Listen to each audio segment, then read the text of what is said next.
बाहुबली थाली। ये है हमारा शर्मा परिवार, जिन्हें खाना खाने का बड़ा ही अजीब शौक है। अब आप सोच रहे होंगे कि खाना खाने का शौक है तो इसमें क्या हुआ, खाने का शौक तो काफ़ी सारे लोगों को होता है। अरे अजीब मैं इसलिए कह रही हूँ क्योंकि रुकिए रुकिए, मैं आपको बता क्यों रही हूँ मैं आपको सीधा दिखाई देती हूँ, चलिए। शर्मा परिवार का घर, जहाँ खाने के टेबल पर यशोदा जी बड़ी बड़ी थाली लगा रही हैं। वाह वाह, आज तो बड़ा ही मजा आने वाला है लगता है। माँ, आज तो बाहुबली थाली है, मुझसे तो इंतजार ही नहीं हो रहा। अरे सब्र करो, जल्द ही बहू लाती होगी, मुझे थालियाँ तो लगाने दो पहले। अरे माँ, आप इस तरह थालियाँ लगा रही हैं, मुझसे तो इंतजार ही नहीं हो रहा। आज तो मैंने दिन भर कुछ खाया भी नहीं है। बाहुबली थाली के बारे में सोच सोच कर ही मेरे तो मुंह में पानी आने लगा था। क्या हुआ, अभी भी कुछ नहीं समझी क्या तो चलिए मैं आपको आज सुबह की शुरुआत से समझाती हूँ कि आखिर ये बाहुबली थाली है क्या। प्रणाम मम्मी जी। प्रणाम बेटा, जीती रहो, खुश रहो। आज तो तुम बड़ी सुंदर लग रही हो सच में बहू, और आज तो तुम्हारी पहली रसोई भी है तुम्हारे ससुराल में। हाँ सिमरन, आज तो तुम ऐसा खाना बनाना कि सब लोग तुम्हें 1100 रुपया शगुन दे दे। जी, मैं पूरी कोशिश करूँगी कि मैं आप सबके लिए ऐसा कुछ बनाऊँ जो आप सबको पसंद आए। बहू, हमारे यहाँ तो सब अलग अलग खाने के शौकीन हैं, जैसे गुजराती थाली, पंजाबी थाली, बंगाली थाली। तुम ना आज इन सब से कुछ हटकर बनाओ। हाँ बेटा, आज कुछ ऐसा बनाओ जो आज तक हमने खाया ही ना हो। हाँ भाभी, जिसमें सब कुछ अलग अलग चीज़ें हो, बहुत सारी हो। अच्छा ऐसा कुछ, तो आप सब बाहुबली थाली खाना पसंद करोगे जिसमें 20 से भी ज़्यादा चीज़ें होती हैं, सब कुछ अलग। इतनी बड़ी थाली में सब कुछ बनता है। क्या बाहुबली थाली मेरे मुंह में तो अभी से पानी आ रहा है। अरे बेटा, अब तुमने नाम ले ही लिया है तो हमसे तो रहा भी नहीं जाएगा। ऐसा करो, तुम बना ही दो। हाँ बहू, बाहुबली थाली बना दो, सब लोग बड़े ही खुश हो जाएंगे। और हाँ, सब लोग बाहुबली शगुन भी तैयार रखना मेरी बहू के लिए। लेकिन मेरा तो आज सारा दिन निकल जाएगा बाहुबली थाली बनाने में। अरे कोई बात नहीं, अब इतनी सारी चीज़ें बनेगी तो वक्त तो लग ही जाएगा ना। कोई बात नहीं, हम रात को सब लोग साथ में बाहुबली थाली खाएंगे। हाँ हाँ बहू, तुम आराम से आज सारे दिन तैयारी कर लो, हम सब रात को मिलकर खाना खाएंगे। सिमरन की बाहुबली थाली ने सबके दिल में अभी से अरमान जगा दिए थे। पूरा दिन हर कोई सदस्य बस इसी के बारे में सोच रहा था। चलो, अब सब्जियाँ तो ले ली है, अब पानी पूरी खाकर चलते हैं। अरे नहीं नहीं नहीं, आज तुम दोनों खाओ, मैं आज कुछ नहीं खाऊंगी। क्यों, क्या हुआ? तुम्हारी तबीयत तो ठीक है ना? वैसे तो तुम कहती रहती हो पानी पूरी खाते हैं, आज क्या हो गया? अरे मेरी तबीयत बिल्कुल ठीक है, आज बस मैं कुछ खाना नहीं चाहती, पेट को हल्का रखना चाहती हूँ। वो क्या है ना, आज हमारी बहू की पहली रसोई है तो वो हम सब के लिए बाहुबली थाली बनाने में लगी है। अब हम यहाँ खा लेंगे तो उसे बुरा नहीं लग जाएगा क्या? वाह वाह यशोदा बहन, तेरे तो भाग जागे, क्या बहू मिली है, आज बाहुबली थाली बना रही है। अरे यही नहीं कह रही थी, उसमें 20 से भी ज़्यादा चीज़ें होती है, अब पता नहीं क्या क्या बना रही है, इसलिए ना मैं कुछ नहीं खाऊंगी। हाँ, अब इतनी सारी चीज़ें हैं तो पेट में जगह तो रहनी चाहिए। ठीक है, कोई नहीं, हम दोनों ही खा लेते हैं। आज तो मैं पेट भर के बाहुबली थाली खाऊंगी। ये हाल सिर्फ यशोदा का नहीं बल्कि घर के हर एक सदस्य का था, जो अपने पेट में बाहुबली थाली के लिए जगह बचा रहा था। विहान के ऑफिस में जब उसके दोस्त उसके पास आते हैं। चलो आ जाओ, हम सब ने पिज्ज़ा मंगवाया है। पिज्ज़ा? नहीं नहीं। अरे क्या हो गया, चलना, रुक क्यों गया? तुम लोग खाओ, मेरा मन नहीं है आज। मन नहीं है? पिज्ज़ा का मन नहीं है? हाँ, आज ज़रा पेट ठीक नहीं लग रहा है तो मैं पिज़्ज़ा विज़्ज़ा नहीं खाना चाहता हूँ। सच में नहीं खाएगा? अरे बहुत अच्छा पिज़्ज़ा है, पूरा चीज़ से भरपूर, मिस हो जाएगा अगर तूने नहीं खाया तो। अरे नहीं नहीं, आज मेरा मन नहीं है कुछ भी खाने का। तुम लोग खाओ ना, मैं नहीं आऊँगा। चल ठीक है, जैसी तेरी मर्जी। आज तो मैं कुछ भी नहीं खाऊंगा, सारी जगह बस बाहुबली थाली के लिए बचा के रखूँगा। इतनी सारी चीज़ें खानी, अगर पिज़्ज़ा खाकर पेट भर जाएगा तो बाहुबली थाली नहीं खा पाऊँगा। आज तो कुछ नहीं खाऊंगा मैं। बाहुबली थाली का नाम सुनकर ही सबके मन में इतना उत्साह भर गया था कि हमारी नीति का तो पढ़ाई में मन ही नहीं लग रहा था। आलू टिक्की, पूरी, सब्जी, पनीर लबाबदार, मिक्स वेज की सब्जी, पुलाव, जलेबी, समोसा, पता नहीं क्या क्या होगा बाहुबली थाली में। सुबह से यही पन्ना पढ़ रही हूँ लेकिन एक शब्द नहीं पढ़ पा रही हूँ।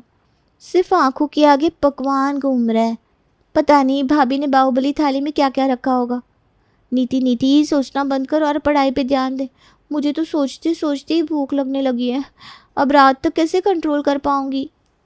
अरे भाई, अब बाहुबली थाली का जब नाम सामने आ गया हो तो किसका पढ़ाई में मन लगेगा और किसका सोने में।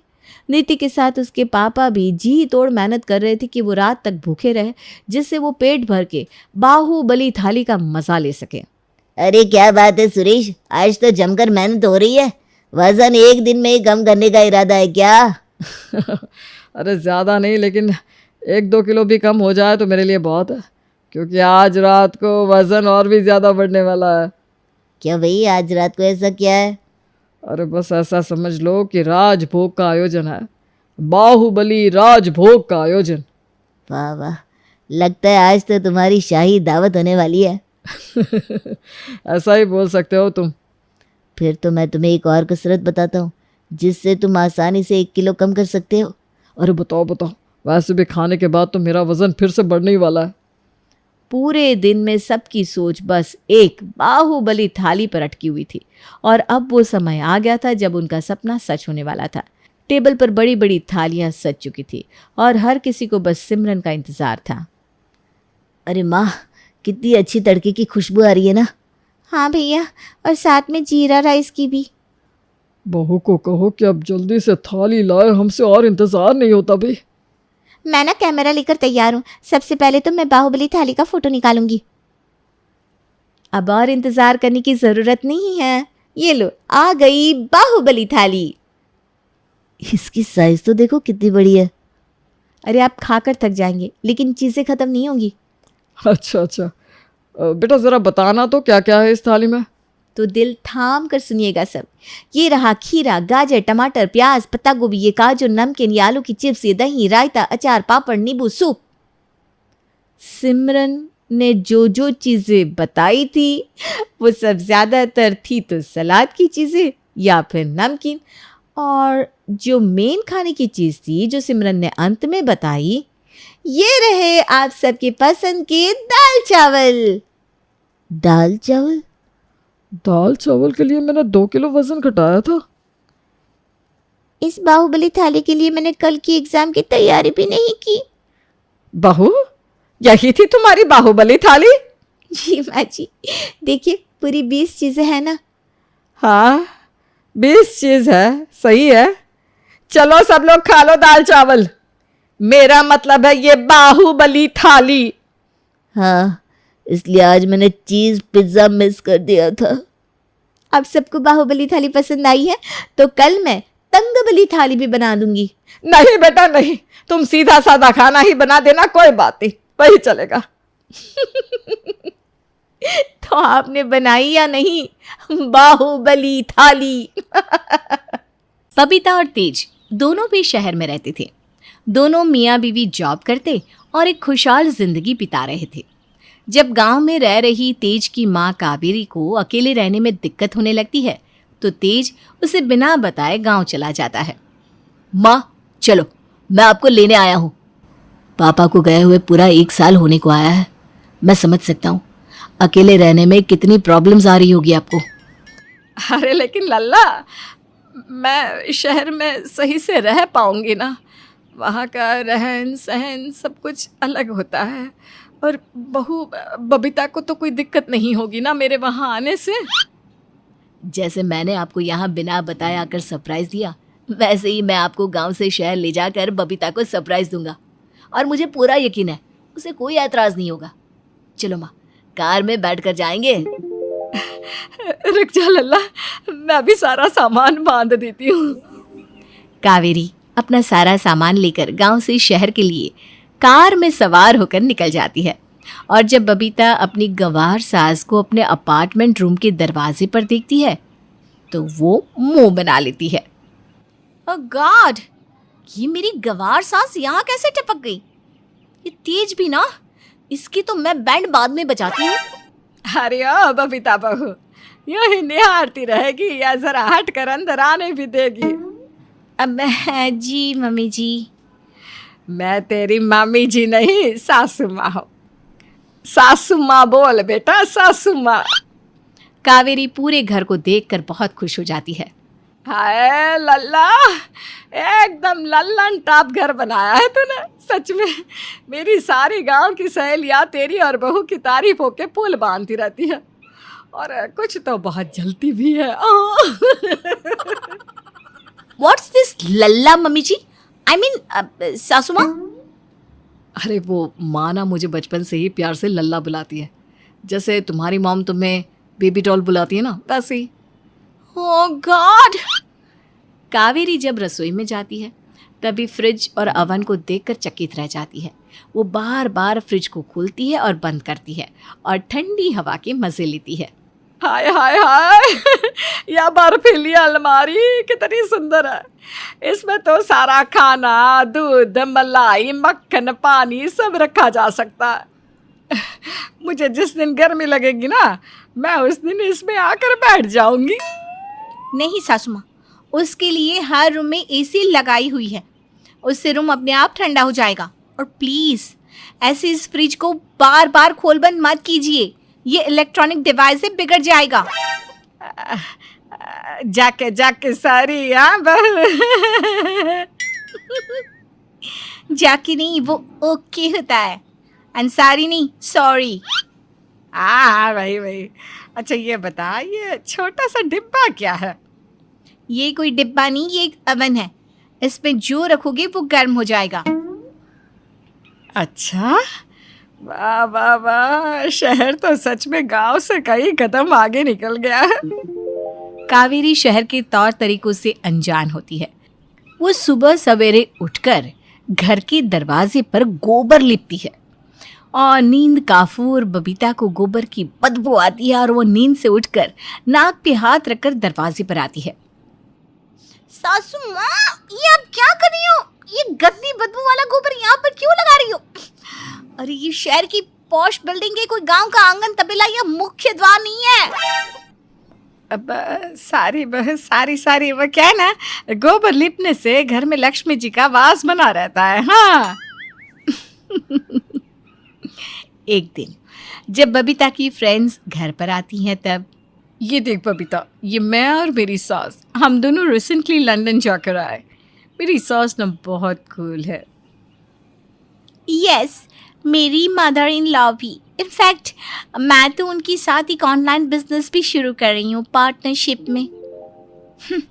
इधर मैं अपनी इस अनपढ़ बुद्धू गवार सास के साथ नीचे के सब्जी मार्केट तक नहीं जा सकती, और इस गवार बुढ़िया के साथ मैं लंदन जाऊँ, तब तो मुझे वहाँ के मेंटल हॉस्पिटल में ही भर्ती होना होगा, क्योंकि ये बुढ़िया सच में मेंटली बना देती है।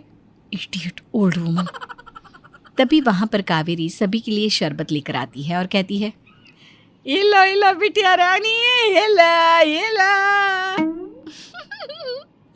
यार बबीता, ये तेरी सास हिलो हिलो क्यों बोल रही है? क्या हम सबको यहाँ से हिलाने का इरादा है क्या? सासू माँ, आपसे कहा था ना चुपचाप अंदर बैठकर टीवी देखिए, फिर क्यों आई आप बाहर मेरी नाक कटवाने? सारी बबीता, बहुत सारी। इस आंटी जी ने तो गवार होने के पीएचडी कर रखी है। मुझे नहीं पता था कि तेरी सास गांव की है और इतनी अनपढ़ और पागल है। इन्हें सर्कस भेज देना, फुल ऑन एंटरटेनमेंट पैकेज है, सबके पेट दुखने लग जाएंगे इनकी बातें सुनकर। बबीता को अपनी फ्रेंड से ये सारे ताने सुनकर बहुत बुरा लगता है, और उनके जाने के बाद, सासू माँ, आज के बाद अगर घर में कोई भी गेस्ट आया ना तो आप कमरे से बाहर नहीं आएंगी, मैं कह दे रही हूँ आपसे। ऐसे ही एक दिन जब कावेरी हर कमरे की सफाई कर रही होती है, तभी वो बबीता के कमरे में आकर देखती है कि बबीता का कमरा एसी से पूरा ठंडा हो चुका है और बेड पर पड़ा उसका फ़ोन भी बर्फ़ की तरह ठंडा हो चुका है। हाय हाय, बेचारी मेरी बीजी मेहनती बहू, फ़ोन पर ही तो इसका सारा काम होता है। एसी की ठंड से इसके फ़ोन की तो कुल्फी जम गई है। इसे उस आबिन में रख देती हूँ। बहू ने कहा था कि कोई भी चीज़ ना गर्म हो जाती है। वही करती हूँ। कावेरी बबीता के फ़ोन को अवन में रख देती है और बटन प्रेस करते ही अवन ब्लास्ट हो जाता है, जिसके बाद बबीता गुस्से से आग बबूला हो जाती है। सासू माँ, अरे हद होती है गंवार होने की, लेकिन आप तो उसे भी पार कर रही हो। आप गंवार होने के साथ साथ मेंटली इल भी हो। पता नहीं क्यों बांध दिया इस घूंचू तीज ने आपको मेरे गले। मैं तो तंग आ गई हूँ आपकी हरकतों से। बबीता बहू, मुझे माफ कर दे। सारे बहू सारे, मेरे कारण तेरा इतना सारा नुकसान हुआ। माफ कर दे बहू। आपके माफी मांगने से फोन ठीक हो जाएगा क्या? अब अपनी इमोशनल ड्रामे की टेप शुरू मत करिए। सच में आप पे तो ब्रेन है ही नहीं। ट्रेन? कैसी ट्रेन बहू? ओह गॉड, शट अप सासू माँ, शट अप प्लीज। मैं आपके सामने हाथ जोड़ती हूँ। फिर एक बार जब कावेरी वॉशिंग मशीन को इस्तेमाल करती हैं तब, अरे ये वॉशिंग मशीन चल क्यों नहीं रही? लगता है इसे उल्टा करना होगा। कावेरी वॉशिंग मशीन को उल्टा कर देती है और सारा साबुन का पानी फर्श पर फैल जाता है, जिसके कारण कावेरी का पैर फिसलता है और वो जोर से कमर के बल जमीन पर गिर जाती है और उसके पैर में भी मोच आ जाती है। हाय दया, मेरी कमर, मेरा पैर। फिर अगले दिन बबीता के लिए बहुत बड़ा दिन होता है। रात भर जागकर मैंने प्रेजेंटेशन बनाया है मेरे लैपटॉप में। अगर आज प्रेजेंटेशन नहीं दे पाई तो मुझे तो पक्का जॉब से निकाल देंगे। अरे चिंता मत कर बहू, आज तेरी ही सफलता होगी, देखना। बबीता ऑफिस के लिए निकल जाती है। तभी थोड़ी देर बाद कावेरी देखती है कि बबीता तो अपना लैपटॉप अपने कमरे में ही भूल गई है। अरे ये क्या, बबीता बहू तो अपना लैपटॉप यहीं पर छोड़ गई है। कह रही थी कि इसमें ही वो प्रेजेंटेशन बनाया है। इससे पहले कि बहू को वो लोग नौकरी से निकाल दे, मैं ये लैपटॉप उस तक पहुंचा देती हूँ। बबीता अपने मोच आए हुए पैर से बबीता के ऑफिस का कार्ड लेती है और रास्ते भर में सबसे पता पूछ पूछ कर पैदल ऑफिस तक पहुंचती है और देखती है कि बबीता रो रही है। छूट गई मेरी नौकरी, अब मैं क्या करूं? 2 मिनट में प्रेजेंटेशन दिखाना है मीटिंग में, क्या करूं? गॉड। बबीता बहू, ये टीयर्स। ये ले तेरा लैपटॉप। लंगड़ लंगड़ कर चल के आई ना, इसलिए थोड़ा लेट हो गया। ओह गॉड, ये लैपटॉप घर पे ही था। मुझे लगा कि मैंने टैक्सी में खो दिया और खामखा रोती बैठ गई। थैंक यू सो मच सासू माँ। पर आपके पैर को तो मोच आई थी ना, फिर भी मेरी नौकरी, मेरे सपने को बचाने के लिए आप आई। I am so sorry. मैं हमेशा से ही आपको बस गंवार गंवार कहती ताने कसती आई हूँ, लेकिन आज मुझे अपनी लाइफ की सबसे बड़ी सीख आपने दी है कि पढ़े लिखे हो या अनपढ़, गांव के हो या शहर के, आपका स्वभाव ही आपकी सच्ची पहचान है। आई लव यू सासू माँ, छप्पी तो दे दो एक। अरे क्यों नहीं बहू, आजा। दोनों सास बहू एक दूसरे के गले लगते हैं और आखिरकार बबीता को अपनी गलतियों का एहसास हो ही जाता है और इस खूबसूरत हादसे के बाद दोनों सास बहू माँ बेटी की तरह रहने लगते हैं।